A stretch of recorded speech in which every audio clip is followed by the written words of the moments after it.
আসসালামু আলাইকুম রহমতুল্লাহ। সম্মানিত বন্ধুগণ, আশা করি সবাই ভালো আছেন। আমি আল্লাহর রহমতে আলহামদুলিল্লাহ ভালো আছি। আজ একটি বিষয় নিয়ে আপনাদের সাথে আলোচনা করতে যাচ্ছি। বিষয়টি হচ্ছে সালাম।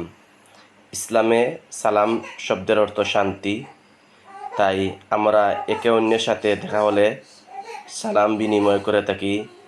এই সালামটি যে কোনো বয়সের মানুষ যে কেউ দিতে পারে, এতে কোনো বাধা নেই।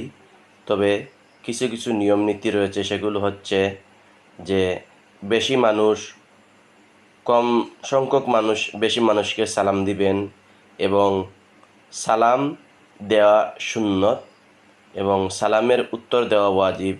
আমরা অনেকেই সালাম দেই, কিন্তু সালামের উত্তরটি দিতে আমরা কৃপণতা করি, কালক্ষেপণ করি, অর্থাৎ অবহেলা করে সময়টি কাটাই।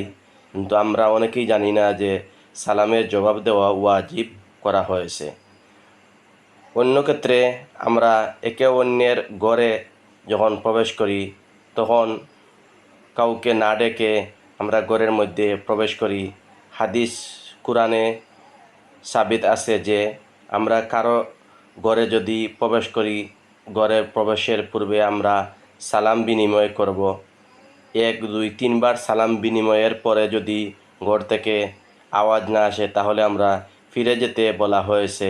তাই আমি আশা করছি আমার কথা থেকে আপনারা বিন্দুমাত্র হলেও উপকৃত হবেন এবং সমাজে সালামের প্রসার এবং বিস্তার ঘটাবেন।